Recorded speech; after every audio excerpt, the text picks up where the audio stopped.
So Professor Ioannis Kakadiaris contacted me a couple of weeks ago and said, you know, you gave this talk once before in BTAS, can you do it again? I said, fine. At Maryland, we have a program known as Future Faculty Program. It's a 3-semester, 3-credit program. We take about 20 students in engineering, the College of Engineering. They come from all the departments. And usually to get into that program, you have to have published papers, you know, and so on. It's a very competitive program.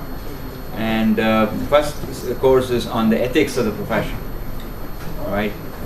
Can you steal your ideas from others and things like that? The answer is no. So, you know, how to be an ethical professor, right? The second one is how to be a good teacher. Because if you're a good teacher, then you can actually inspire students, right, to become your students and join your research lab and so forth. I remember I asked one student when I was at USC, you know, so why did you decide to join my group? You know, I'm a very young professor here. I just joined last year, and he said, well, you said a lot of jokes in your class, so I wanted to be around you. So sometimes you don't know what the students look for. You know, I used to joke around in the class and so forth. So he said, no, it'll be fun to work with you, right? So you never know. And then the third part was the difficult part, how to set up your research program, how to get grants, how to advise students, how to work with colleagues and so on. So I taught that course many, many times. And of course there are a lot of books. Interestingly enough, there are books, quite a few, and I'll give you some references later. At least have 8 to 10 books I have with me that talks about various aspects. And of course, being a professor is different in different countries. If you are in India, the PhD students are paid by the government. So you write proposals because you want to have a big group and you want to have a lot of equipments and project assistants and so on. So anyway, so I started reading these books, and then I made some view graphs and so on. So I used to, this is the first lecture I give in that class. And then we take them through how to write research statements, teaching statements, and how to organize your proposals. We even have a competition. We'll divide them into 5 groups. Each group will choose a particular agency. One will write an NSF proposal, one will write a DARPA proposal, one will write ONR, Army, and then we will have them do a presentation, and then the rest of the group will act as panelists, and whether this proposal should be funded or not. So we kind of had some fun with these things. In my personal case, I knew when I was about 16 that I wanted to be a professor. It's a little nutty, you know. I think the reason is my father was a teacher. He taught physics and mathematics in high school. And then when he had 3 children, he realized the money was not enough, so he became a banker. But he used to tell us, you know, how much he enjoyed being a teacher and all that stuff. So I must have heard it many, many times, so I assume it must have been a fun job. So I used to, you know, write on the doors, you know, with chalk piece and make my 2 brothers sit and listen to me. They were 4 and 9 years, so you have to be a little nutty to be a professor, by the way. It's really true. You got to be, you know, most of your professors are a little bit eccentric, right? So that's important. It's a good quality to have. Anyway, so 4 and 9, and I will write Schrodinger's wave equation, pretending it is the first course in electronic devices from Millman and Halkias, and they'll of course listen to it for 5 minutes, and then they'll start running away, right? Who wants to, you know, such young kids? I was 16 myself, so I knew I wanted to be a professor at that time. But my father was very worried. He thought, you know, professors in India don't make money, and he used to tell me, you cannot even get. My father's ambition was that I should go and write the Indian Railway Service Commission exam and become a class 1 officer, and then I'll have a quarters by the train station, I'll have a peon, and then I will have 3 first-class passes to go anywhere in India, and 6 passes with the discount. So that he said, you know, if you're a lecturer, he said, you're going to wait in the line. You won't have anybody to bring tickets for you. Now you have a peon who will go and buy tickets for you. So he was very upset that I decided to do masters, and then I went to United States to get my PhD. And then when I finished it and I came back and I showed him, you know, this is what I've done. So now you think I've done a good job? I say, yeah, I think so. But he still thinks, but you have to buy your own tickets. You have to stand in line. You know, so he somehow thought that was a kind of a bad thing for him, that I should stay in my office and somebody will bring tickets, right? So, you know, class 1 officer. By the way, one of my classmates from my undergraduate program is a member of the railway board. Apparently it's a big deal in India.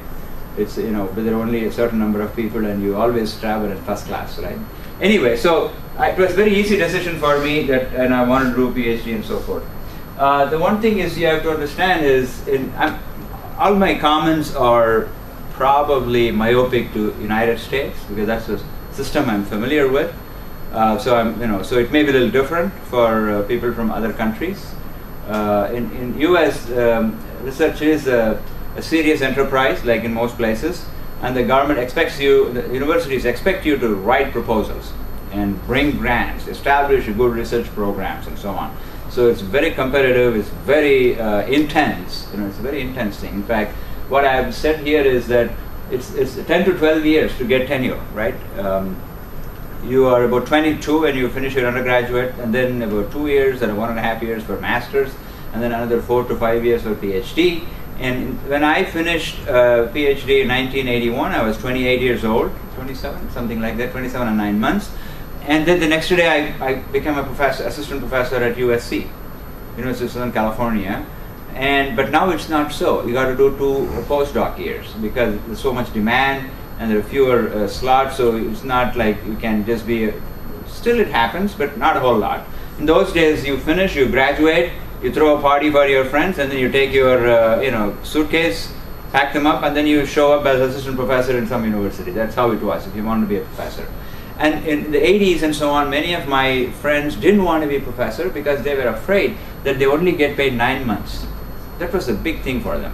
I get only paid 9 months. The other 3 months I have to generate from my research grants. That's one way the US universities make sure that you are always doing some research. Otherwise, your salary is not enough. Okay, so they want to go to industry because 12 months was assured. Okay, so many of my friends didn't want to consider being a professor. So that's one thing. You have to have a passion for this profession, because if you think in terms of money, then it's not the right thing for you to do, right? So it's going to be, you're going to be in the low 30s, maybe 31, 32 when you start, and then it's about 6 years of thing to tenure to get your permanent position. So you are expected to write super papers and get great letters, bring grants, and have very good teaching evaluations and so on. And but once you get tenure, then you have a job for life, but it doesn't end there, right? You still have to continue to work. In fact, most of us work when we are in the 70s, mid-70s, because we don't want to be seen as dead wood. That's a dreaded word in my profession.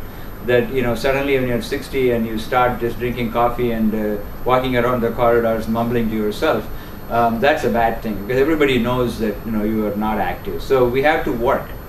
So somebody asked me, so what is your plan in life? I say, I want to work till Friday, die on Saturday, and get cremated on Sunday. That's my goal. Who knows what's in store for me. So that's the nature of the job. So you just work, and you work, but you don't burn out. That's the thing, right? You should not get burnt out. So because you love doing this stuff, okay? So it's a very energetic job. It's a very energetic job.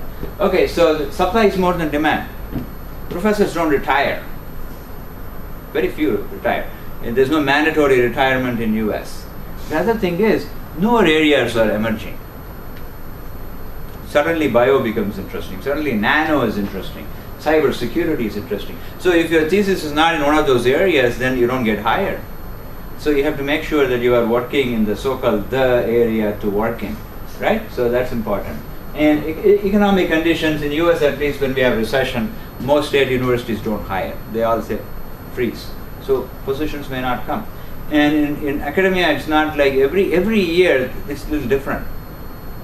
The positions they ask for, the number of positions that are available, it's very different every year. It depends on the budget, it depends on what's hot, and so forth. So you got to be very realistic in terms of what you want to do. So that's why passion is very important. I cannot stress that more. I mean, if you are not passionate about this profession, you will get tired very soon. And then sometimes you become bitter. If you're not successful, you become bitter, and you're just not fun to be around. Because if you're very smart, but if you're not fully engaged in a positive way in your profession, it's really a painful thing. So you have to kind of see, whether it's the right thing to do. So it's not, they always say we don't have enough PhDs, we have to produce more. That's fine, but there are not enough jobs in academia to accommodate all the PhDs. That's just a fact. So, but you have to maximize your probability of getting it. So these are some of the things that the book mentions, and I kind of agree with that. So you have to be two different. When my professor got tenure at Purdue in 1967, I don't know, 69, he only had 6 journal papers. When he became a full professor in 1974, he had 12 journal papers. In 1985, when I became associate professor, I already had 12. Now we are getting applicants with 12 journal papers because they already do 2 postdoc years. So there is inflation. Doesn't mean the quality has gone down. More is expected. Okay, so you need to have depth as well as breadth. If you just work in one thing, when they hire you, they're saying, well, what if that area runs out of money? So you need to have breadth so you can jump. Very few people are still working on their PhD areas. Very few professors. My thesis was on Markov random fields. Once in a while I do it, but I rarely do any of that now. So that's just the way. So you have to be able to jump. Okay, breadth is very important. Depth is important because that's how you get into the best conferences and journals. One thing in academia is that we all know what's going on. You can't convince me writing in a 30-year journal somehow it's very good work. Yeah, I may politely listen to it, but I may not be convinced. So we all know what is good research, what is the research that has impact, and so forth. So you can't play up more than you can. Okay, so that's important.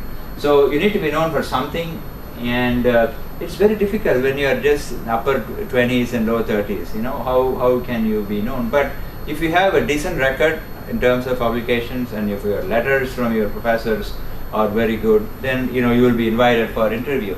For one position, we usually get 100 applications, and we invite 5 for interview. So the first screening is the most important one. In most universities, that's what happens. At 1 to 50 at least, 1 to 100 sometimes, but at least 1 to 50. So we can't invite all of them because it costs money for the university to bring you and put you up in a hotel and pay for airfare. And these days, they're doing phone interviews, Skype. And that works sometimes, it doesn't work sometimes. Because if your personality doesn't come very nicely over Skype, then you won't even have a chance to go to an interview, right? And so you have to develop those skills. So if a student is very introverted, and then there are 5 professors sitting on the other side asking questions for an hour, and then if you don't just look like you're smart on your feet and answering and engage them, because they have to only they can only take 10%, 5 out of 50. So a lot of things matter. Okay, I'll discuss that as we go on. Okay, I think another thing I emphasize is that don't be too narrow in your research, although you are young.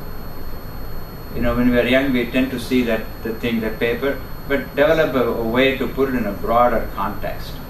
Okay, so that means when you go for a campus interview, it's very rarely you're going to meet somebody, maybe more than 1 or 2, who are actually in your area. Because most others are probably related area, some may be in a very different area.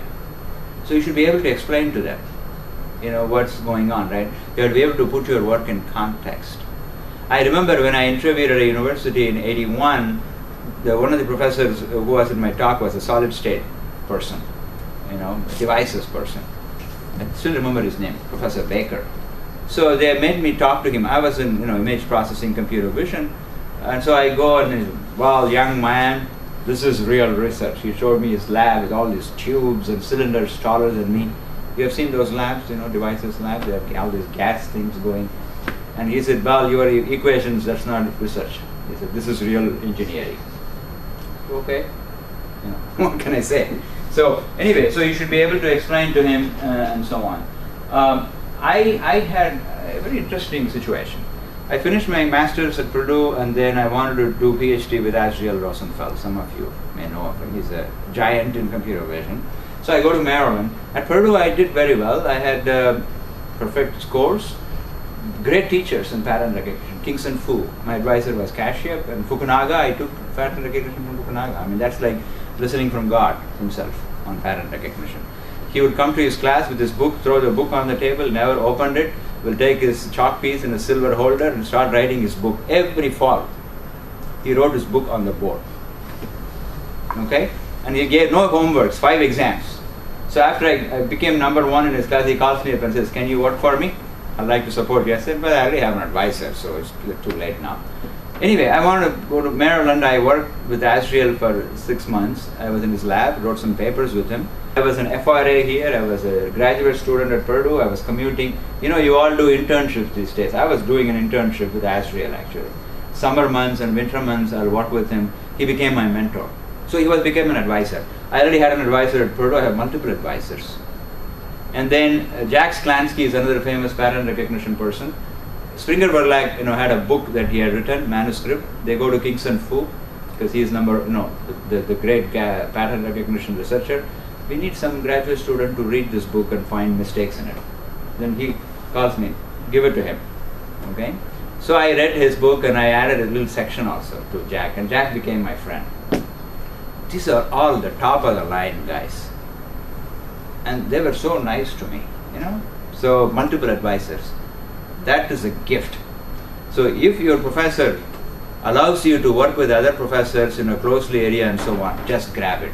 Because your professor is not the only person with ideas. There are others. You may generate joint papers. And the other thing is, when you apply for a faculty position, we are looking for 3 or 4 very strong letters. If you're just with your professor, he's going to say you can move earth and mountains. All other professors will say, "Oh, he's a good guy, he has 3 papers, 4 papers, just 2 paragraphs." He doesn't have the punch. Whereas if you also wrote papers with them, they will be able to say more substantive things. So it makes sense for you to have multiple professors, interaction with multiple professors. Not all professors are open to that. I couldn't care less. I send my students away to internships, MER, this and that. They wrote papers with other professors because I know down the line it's going to have I had a student called Ashok. He's now at Rice. We had a professor from Australia visit us, Srinivasan. We listened to his talk. Then I call Ashok and say, Srini tracks bees. Maybe we can develop an automatic algorithm for him.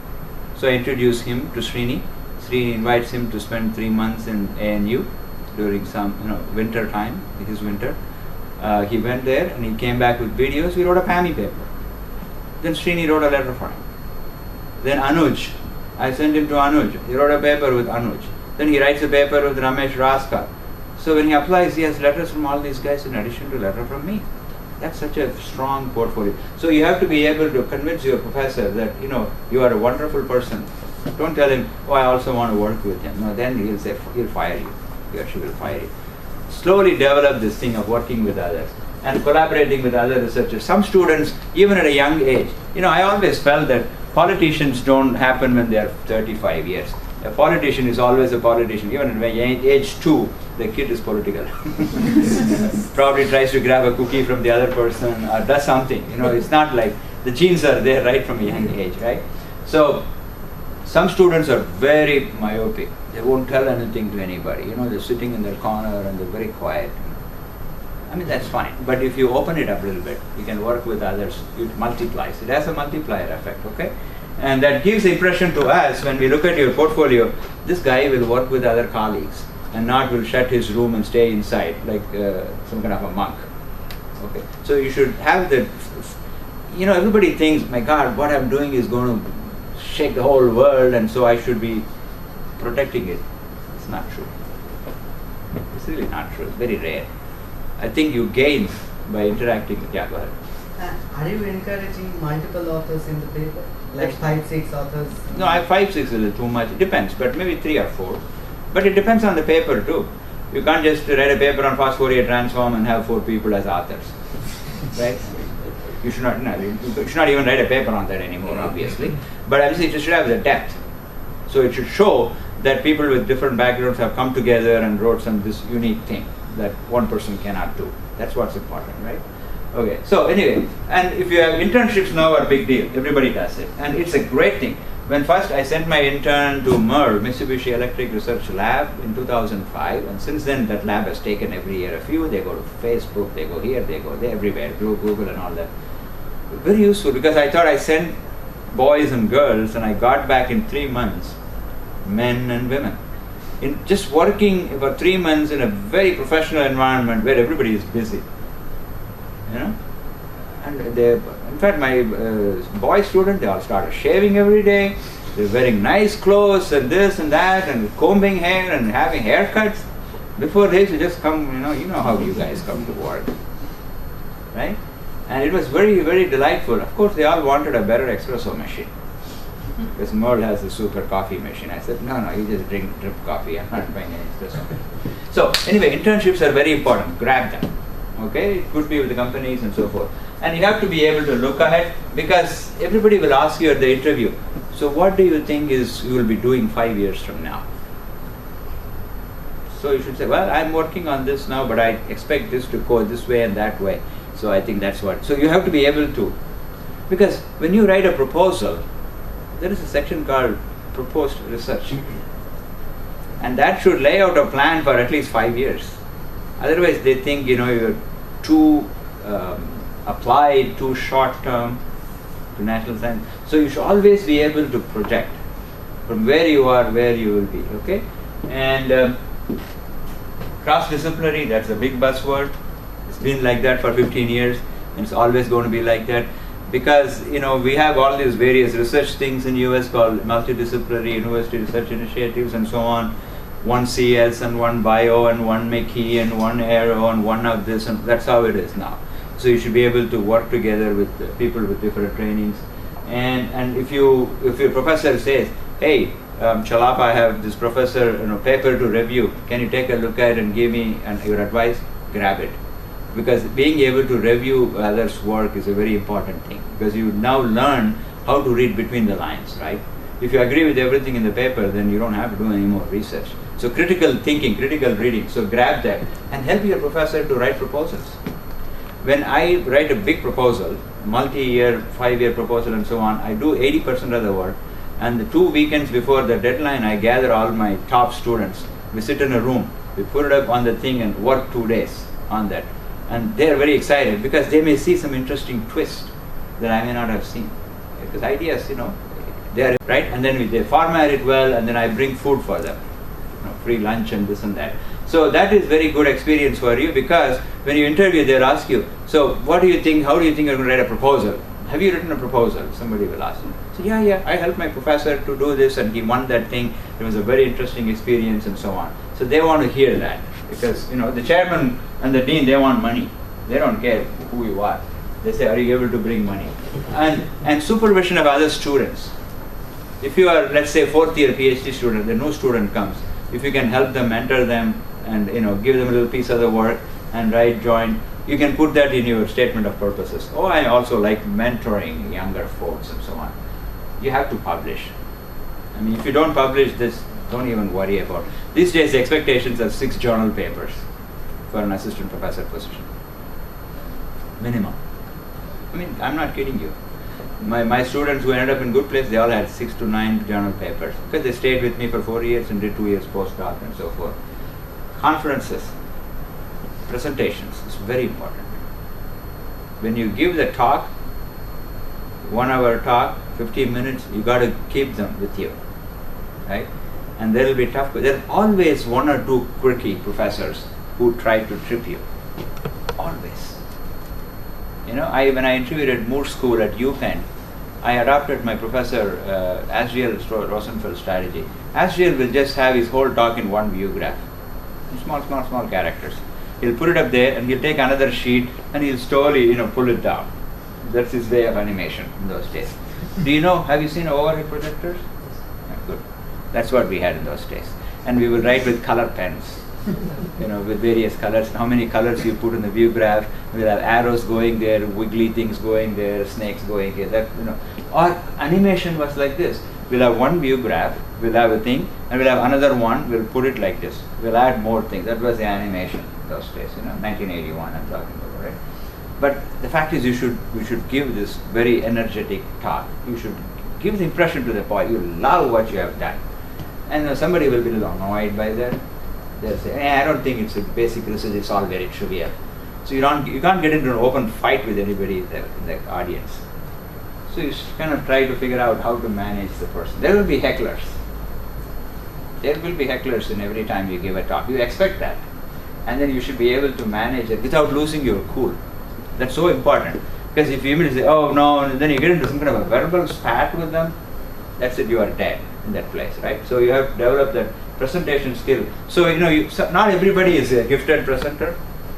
It comes with experience. The more you do that, the more it comes, right? Some are talkative, but that's just the way it is. Okay, and then teaching, of course, you can also teach some TA and so on. That's good. It's very important. Of course, this is not the right thing because we are talking about being a professor, but there are other places where you can do research. NIST, for example, this is a good place. NRL, and many outstanding professors have once worked research labs, Bell Labs, IBM. They're all very good places. If you don't want to be bothered by students knocking on your doors and you just want to do research, that's the place for you. Anyway, why should you be a professor? The joy of teaching, the rewards of interacting with people very young. Now I'm 62 years old, and the student typically is 22 years old now when they come to me, 40 years. I look at them, little kids. That's how I look at them. Of course, they don't like that. They're serious types. So, and I work with them, and most of my students are super nice, very good. But there's some a little difficult. You have to handle them. So you have to be a little patient and handle them. Okay. So reward of working with students. I've produced 85 PhD students in my career, and I think one is not there anymore. Yeah, one or two, I forget. One, I think. Anyway, I have excellent relationships with all of them. And my idea was to put one in each town in the US, so when I go to that town for a meeting, I have So if I go to Bay Area, I have 12, 14 students in Bay Area, the Google and Amazon, Lab 126. So I just say, hey guys, I'm here, you want to come for dinner? Everybody wants to come. So you sit down on a big table and some bring their wives and so forth. So it's, to me, that they can't put money. There's no value. There's no money that you can attach with that. That's that feeling you have, right? Okay. Freedom, flexibility, you all know already about that. You can go to work anytime, but that freedom brings with it the fact that you have to work very hard, right? That's because it's all in with you, how you do it. Work environment can be very pleasant. If you want, you can talk to your colleagues. If you think you're busy, just stay in your room and work. Rewards of research, people respect you if you do good work. They kind of say, wow, this is a good professor, he has done this work and that work and so on. You can do a variety of work. You can choose. At least you should have 2 or 3 just to keep you engaged. Because you get bored with one, you switch to the other one. So that is financial rewards. If you are successful, you will get the full 12-month salary because you get grants. And you can consult in US, 8 hours per week, that's added money, and so on. Lifelong learning. Now you see I have to learn about deep learning networks. I'm 62. And of course I did neural networks a long time ago, but I have to go and read. And it's fascinating why it's working and so forth. And job security, once you have tenure, very very difficult to get rid of a tenured professor in US. You've got to be totally, this has to disappear.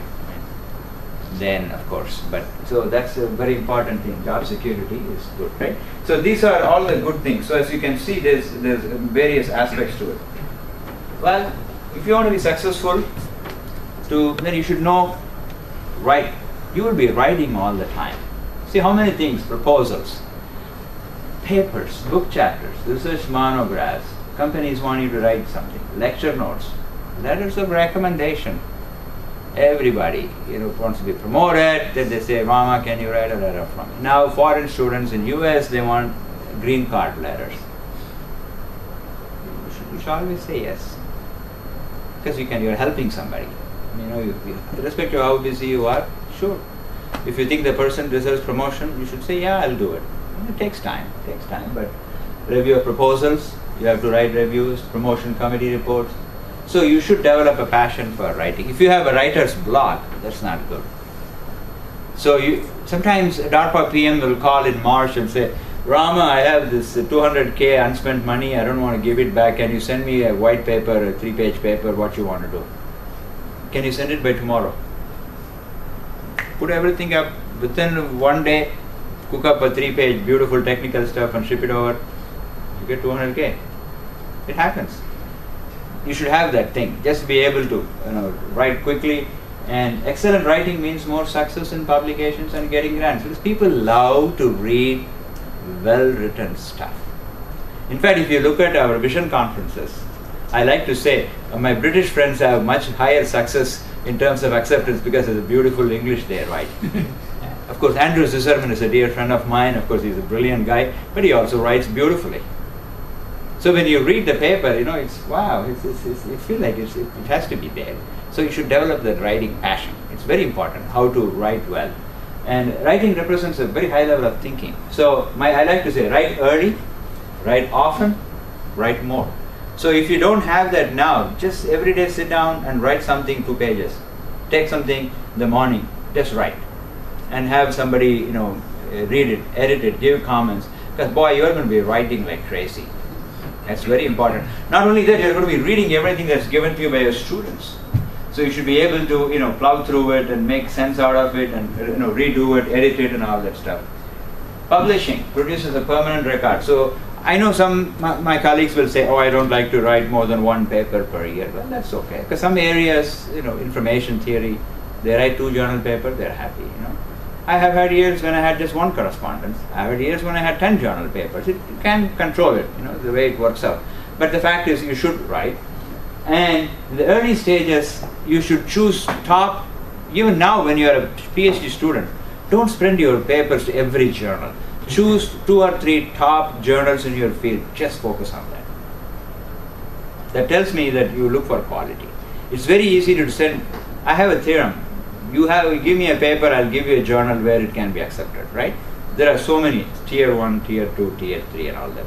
But you have to always focus on tier 1. That means it needs extra work, extra quality, everything. But by just doing that constantly, you really give an impression. Instead of just, oh, I want my 10 papers. You cannot fool me by sending me a resume with 10 papers in a 30th journal. You cannot fool anybody in the committee. You send me 4 papers in tier 1 journal, you send me 10 papers in tier 3 journal, I will choose the one with 4 papers. Always, and that's always true. We do want quality. Okay? So you have to be, same with conferences. Computer vision people, I'm really sorry for the young ones. Because the CVPR, is becoming brutal now. But 1 in 4 gets through. It's depressing. And when my students, they say, they reject. I said, fine, revise it, try again. Send it to a journal and so forth. It is difficult. But, that tells that people, that you're looking for standard. Personal standard is very critical. The idea of being a professor, I said once in a class, professor, policeman, priest, there's another P job. I said, these are all noble jobs. If you're a priest, you have to be a noble person. You can't be stupid, you can't do silly things. So professor, policeman, and so forth, right? So the personal standard is extremely important. Because your students watch you. You can't do silly things. You can't do it. You cannot afford to do that. Your reputation suffers. Your students know everything about it. They're like kids know everything about the parents. Same way. If I have a group, I always have a large group. I'm department chair, I still have 20 PhD students. I'm not sure what I'm doing. But I'm just doing it. So I don't think about it, I just do it. And then, it's not painful. So they all watch me every day. What I say, what I write, what I do, how I behave. And so you have to maintain a very high personal standard in everything. And of course, we all know what good papers are from not so good ones. Avoid conference journals that are viewed as not so good. Okay, just, by now, you talk a lot as a professor, right? I've been talking. You teach, and then you go to a seminar, you give a keynote talk, everything. You will talk a lot. You have to like giving talks. And practice makes perfect. And when you give your talk, don't put too many equations, get feedback. Listen to talk by famous professors, speakers, and even politicians. I love listening to Bill Clinton. If you are asked to give a keynote talk, just listen to Bill Clinton's long lectures. Superly structured. He had such a natural flow. You know what he'll do? First he'll be there and he'll acknowledge everybody on the stage. For example, if Ajay and he had worked, he'll say, well, I'm happy to see Ajay here. Do you remember we worked on that thing in 1971? That was a lot of fun. Then he makes Ajay happy. Likewise, he gets everybody on the stage and then people in the front row. So within 10 minutes, he's not into the topic yet. In 10 minutes, he's kind of co-opting all of them as though they're all with him. It's a very clever technique. So if you give a talk, if you see somebody in the audience, oh, hey, nice to see you. Well, he and I, we were doing this. So people think, wow, this guy's a friendly guy. He recognizes people and so on. That's very important. And then you get to the topic. So you have to do that. And then animation, everything. Do not afraid to tell jokes, as long as they're appropriate. Handling questions, that's very important. As I told you, somebody will trip you. If they think you are being a little too bubbly, it just annoys some professors. Some professors are like that, So they'll say, I gave a talk at Ohio State as part of my interview.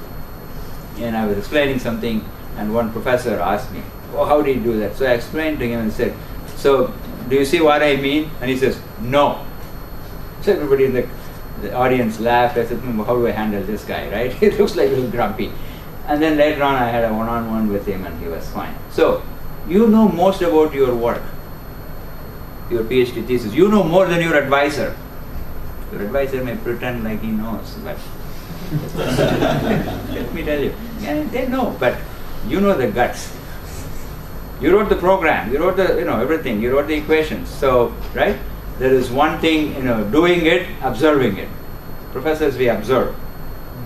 You do it. So you should have that confidence that you cannot be shaken. Of course, there was always somebody who right away sees something, but don't be arrogant, don't be argumentative. Anyway, okay. So this skill is important, and then you should grab every opportunity to teach. I don't know what opportunities do you get to teach, but that's very important. And also now when you apply, you have a research statement, you have a teaching statement. If you are a TA for a year or two, then you have something to say, how you taught. But if you are always a research person, what do you say about TA thing, right? You should talk about the talks you have given and things like that, okay? Good teaching helps you to attract good students to work with you. That's very important, Good students are very important. In fact, being a professor, I consider a skills-killing job.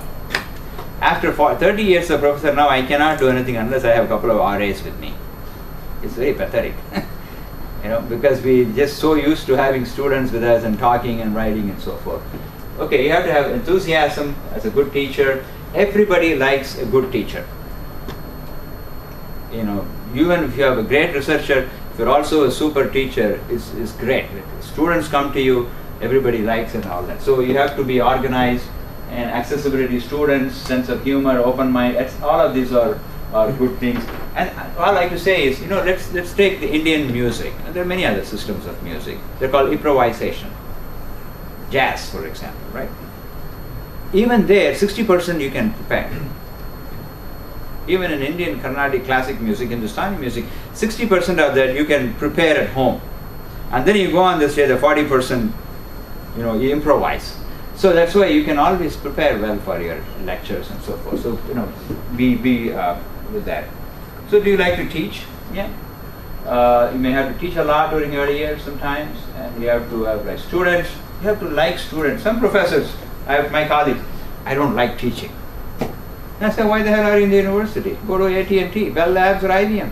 If you're in the university, you have to teach, you have to like teaching, irrespective of how many grants you have. Okay? And difficult students, there are always some students who are smarter than you in class. Yeah, that's difficult, but that's true. Okay, they like to kind of trip you and see what happens. I once had a student in my first class, as an undergraduate class I taught in 1982.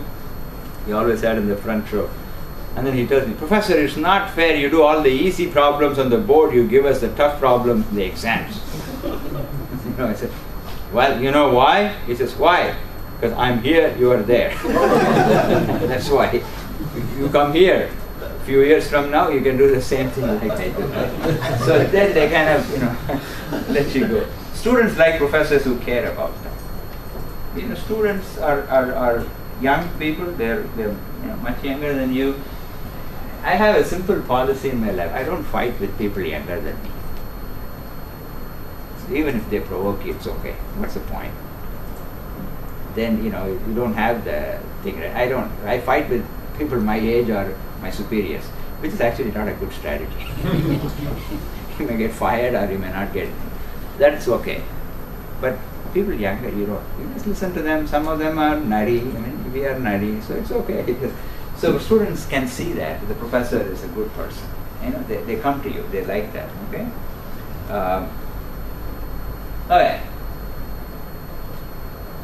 Yeah. First question. The funny thing about being a professor, Angela, we never got a training how to be a professor. Teachers do. Teachers have to go through an education program. They don't do just an undergraduate and immediately go to classroom. They have to do an M.Ed or a B.Ed. In PhD here, no. I was doing research. Next day I'm starting in front of the class. I'm telling them what to do. Okay. So would you like to be operated by a theoretical surgeon? Or you like to have somebody who has actually cut open from people before they cut you up? So that's the thing, right? How do you prepare? And so on. Good teaching is not easy, but anyway, these are some of the things I will do. Networking is very important. It has a bad name to it. But if your advisor is well known and liked, he will have a lot of friends. And then he can call people and make things nice for you. That's important. That's very important. And, anyway, so, but you don't want to be seen as a political operator. It probably happens later in life, but not when you are 28. Then people kind of don't like you. And this is an advice I generally give. Some professors, even assistant professors, they're very happy and they're very smart, but they don't treat staff well. It's such a shame. Even senior professors in my faculty, some of them get into arguments with the staff and so forth. It's very silly. So even as a student, you can learn how to deal with staff. Be polite, nice, buy them some gifts, this and that, because they do so much for you. Without staff, I don't know what I can do. And you don't have to do much. Just take them for lunch once a year. I always did that, right from my first year as assistant professor. It's not much. And then they like you. The person you have to be very friendly with is a computer guy. Right? Take him out for lunch once in a while and just chat up and so on. Okay, so those are simple things you can do. Alright? Okay. And another thing I like to say, never brag. It's a good thing for everybody. Never brag about your achievements. Suppose you won a $3 million grant. I got a $3 million grant. Nobody likes rich people.